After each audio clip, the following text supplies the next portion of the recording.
तो कहा था कि बंद करने के लिए हो रहे हैं, ये तो करवा के बैठे। यहाँ तक कि मुझे कुछ लोगों ने चिढ़ाने के लिए कहा कि अरे ये तो इससे कारण तुम पंडित जी दिखते हो, ऐसा लगता है कोई पंडित जी शो कर रहा है। मैंने कहा लगने दो, इस देश के पंडित अगर ये भाषा बोलने लगेंगे तो मेरा तो काम हो जाएगा। रामप्रसाद बिस्मिल जी का भी साहित्य प्रतिबंधित हुआ था, तिलक का भी साहित्य प्रतिबंधित हुआ था, तो मेरे लिए एक बहुत बड़ी उपलब्धि है कि कुछ शायद मैं अच्छा कर रहा हूं तो मुझे प्रतिबंध किया गया कि हम अब स्वदेशी प्लेटफॉर्म का निर्माण करें और देश एक पहली चुनौती तो कम से कम इन शक्तियों को दे कि देश जवाब देना जानता है, हिंदू समाज जवाब देना जानता है। बिल्कुल बिल्कुल। और गांधी बड़े सुटेबल कैरेक्टर है, इसलिए ये बहुत यूनिक बात कही आपने, शायद इस तरह का विश्लेषण हमने नहीं सुना है। क्योंकि मैं विश्लेषण करते समय नहीं देखता कि इस समय बीजेपी सत्ता में है, क्योंकि मैं उनके खिलाफ, हम तो यहाँ हम कोई निंदा नहीं करें, हम यहाँ चिंता करें। स्वदेशी एक प्लेटफॉर्म की जो बात चल रही है, नींव रखने की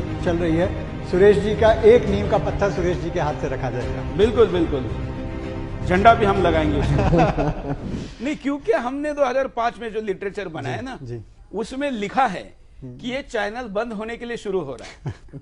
हमने कहा कि जिस दिन इस चैनल को मतलब सारे लोग इस लाइन पे आ जाएंगे जी, हमारे कॉपी करेंगे, इस लाइन पे आएंगे, तो हमको ये चलाने की क्या जरूरत है, हम किसी जहां कम है उधर चले जाएंगे, उस काम में जाएंगे। आपने तो कहा था कि बंद करने के लिए हो रहे हैं, ये तो करवा के बैठे। हाँ, आपका यूट्यूब चैनल बंद किया गया है जी, तो पत्रकारिता के सामने ये भी एक चैलेंज है ना कि उपलब्धि है तो हाँ, मतलब डायरेक्ट यूट्यूब बंद ही है जी, जबकि आप इतने अच्छे सज्जनता के साथ बातें करते थे। हाँ? जी जी, वो सज्जनता ही शायद उनको थोड़ी कड़वे लग गई। उनको दुर्दिन चाहिए, दुशासनों को दुशासन चाहिए। तो आपने बहुत शालीनता सज्जनता से चलाया, देखो हमारे जैसे स्टाइल में करो। अब करना पड़ेगा। एक प्रश्न मेरा है आपके, एक अनछुआ पहलू जो बहुत ज्यादा लोग नहीं जानते हैं, और क्योंकि मैं एक सॉफ्टवेयर इंजीनियर हूं तो मुझे बड़ा आश्चर्य हुआ कि आप इससे पहले आईटी कॉर्पोरेट सेक्टर में थे। नहीं, मतलब मेरी खुद की आईटी कंपनी थी जी, बातमी.com। अरे, मतलब मैंने कोई दूसरा ऐसा व्यवसाय ही नहीं किया जो व्यवसाय राष्ट्रवाद से जुड़ा ना हो, इसको मैं व्यवसाय नहीं मिशन मानता हूँ। तो बातमी मतलब जिसको इंग्लिश में न्यूज कहते हैं, हिंदी में समाचार कहते हैं, उसको मराठी में बातमी कहते हैं। तो मैंने भारत का पहला वेब जर्नल, जब फोन डाउनलोड करना पड़ता था उस जमाने में, और हम लोग तो शिरडी के रहने वाले, वहां से इंटरनेट देखने के लिए एसटीडी कॉल मुंबई करना पड़ता था, तब जाके इंटरनेट आप देख पाते थे। और जब डायल हो जाता था, डाउनलोड होता था, हम कनेक्शन कट कर देते थे, फिर पढ़ लेते थे, फिर अगले पेज के लिए फिर डाउनलोड करते थे। उस जमाने में किया था। हमारा 30 रुपए लगते थे शायद। हाँ, तो हमारा जो टेक्निकल है, परिवार टेक्निकल एक तरीके से, पिताजी इलेक्ट्रिक वगैरह वगैरह, तो वो खून में है टेक्नोलॉजी। बिल्कुल बिल्कुल। मैं ये पूछना चाहता हूँ आपसे कि जब हम आउटलुक की बात करते हैं, और मैं जनता से भी ये पूछना चाहता हूँ, दर्शकों से पूछना चाहता हूँ, आपको कोई और पत्रकार ऐसा दिखता है जो इस प्रकार तिलक लगा कर आता हो प्रतिदिन? देखिए, मुझे दिखता कोई नहीं, लेकिन मैं चाहता हूं कि हर पत्रकार आए जी, क्योंकि जो आज नहीं लगा रहे हैं, मैं उनकी कोई निंदा नहीं करना चाहता। मुझे यह पता है कि आज नहीं कल उन्होंने भी लगाना है जी जी, इसलिए आज नहीं तो कल लगाएंगे। जब मैं लगा के आता था, आपको पता है तिलक का भी बड़ा किस्सा है, और भगवे शरण का भी एक बड़ा किस्सा है। अंकुर को शायद पता हो, बहुत से जो पुराने दर्शक है उनको पता होगा। भगवा आतंकवाद की बात निकली थी यूपीए में, और ये कहा गया कि भगवा आतंकवाद है। तब तक मैं कुर्ता पहन के शो नहीं करता था, मैं भी ये पहन के ही शो करता था, कोट पैंट पहन के, क्योंकि मीडिया में चलता है तो वही चलता है। उस दिन हम लोग एक दुकान में जाकर भगवा कुर्ता लेके आए, भगवा टीका लगाया, और मैंने मेरे शो का ओपनिंग किया, जैसे अभी किया ना बिंदास बोल का। तो मैंने कहा कि नमस्कार, मैं हूं सुरेश चौहान के, नमस्कार, मैं हूं हिंदू आतंकवादी सुरेश चौहान। ये कह के मैंने शो की शुरुआत की। वो भगवा पहन के टीका लगा के वहां से शुरू हुआ। फिर हमने कहा कि ये क्यों हटाना है जी, मतलब कोई मुसलमान है या कोई ईसाई है, वो अपना नाम थोड़ी बदलता है। तो जैसे नाम आपका परिचय है, वैसे टीका आपका परिचय है, उसमें क्या करना है। यहाँ तक कि मुझे कुछ लोगों ने चिढ़ाने के लिए कहा कि अरे ये तो इससे कारण तुम पंडित जी दिखते हो, ऐसा लगता है कोई पंडित जी शो कर रहा है। मैंने कहा लगने दो, इस देश के पंडित अगर ये भाषा बोलने लगेंगे तो मेरा तो काम हो जाएगा। बिल्कुल। अब सोशल मीडिया एक बड़ा इसका कारण है कि सोशल मीडिया में आप काउंटर कर पा रहे हैं, लेकिन इसका दुष्परिणाम भी है। अब देखिए, इनका इतना अच्छा चैनल चल रहा था नहीं, मैं आपको बार बार दुख नहीं दे रहा हूं। नहीं बिल्कुल नहीं, ये तो मेरे लिए उपलब्धि है।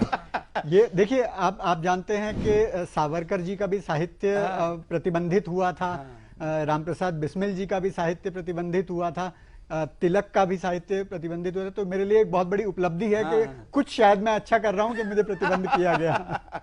लेकिन हमको अपने शुरू करने पड़ेंगे। हमारा कार्यक्रम, लोग कहते हैं कि सरकार सुनती है, तो हम सरकार को तो पहले से कहते आए हैं कि हमारे अपनी ऑपरेटिंग सिस्टम हो, हमारा गूगल सर्च इंजन जैसा हमारा हो, हमारा सारे सर्वर वगैरह तो आजकल है ही, लेकिन सारा टेक्नोलॉजी हमारा क्यों ना हो। ट्विटर बंद कर देता है और हम चिल्लाते हैं कि हमारा अकाउंट वापस दे, तो यूट्यूब बंद हो जाता है।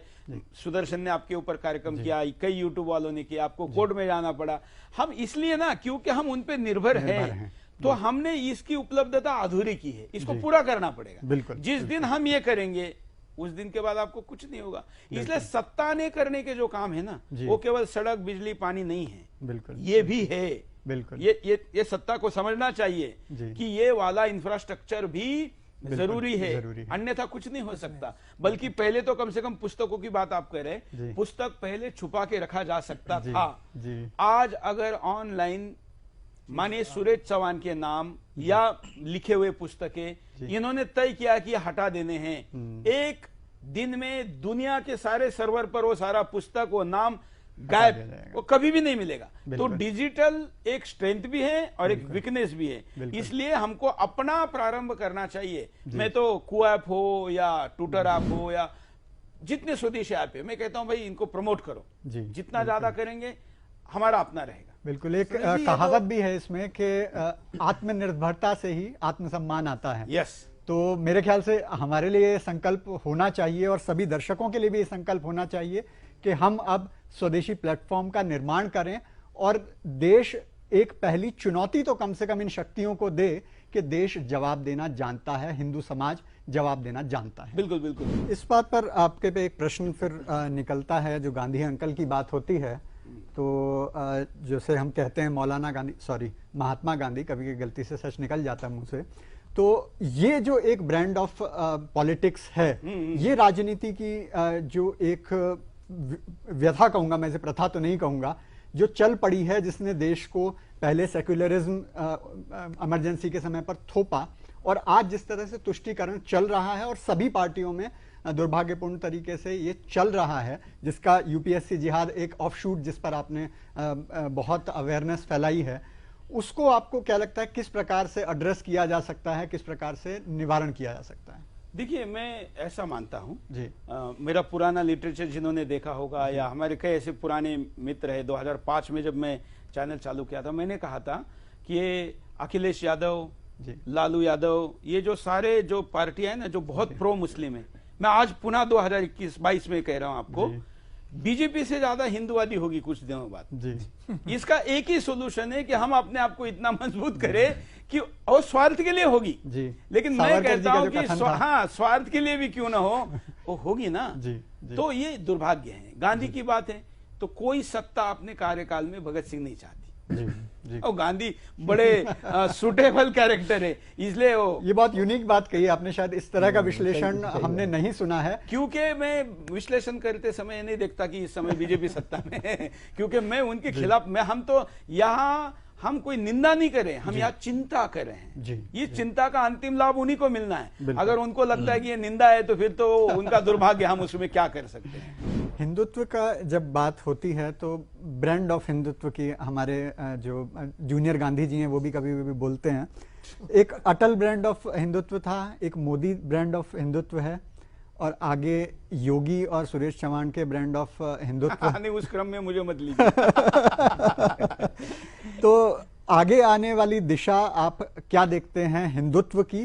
क्योंकि हिंदुत्व अगर हमारे देश की प्राण में प्रतिष्ठित होगा तभी जाकर ये देश बचा रह सकता है। एक्चुअली हिंदुत्व ही प्राण है। हिंदुत्व में प्राण बसित, मतलब प्राण में हिंदुत्व बसित होना, ये कंसेप्ट ही गलत है। हिंदुत्व ही प्राण है। मैं क्या कह रहा हूं, छोड़ दीजिए। सुरेश चौहान के क्या है, मतलब कुछ साल का पत्रकार हो गया तो बहुत होशियार हो गया, ऐसा बोलने की जरूरत नहीं है। मैं मेरा वर्जन में रखता ही नहीं हूं। मैं जैसे साधु संत धर्मशास्त्र को कोट करते ना, वैसे मैं महापुरुषों को कोट करता हूं। संघ के सरसंघ चालक थे सुदर्शन जी, उसके पीछे जाइए परमहंस जी, आपको ऐसे कई महापुरुष मिलेंगे जिन्होंने भविष्यवाणी की हुई है जी कि मतलब आज के युग में 2011 के बाद हिंदुस्तान का उदय होगा।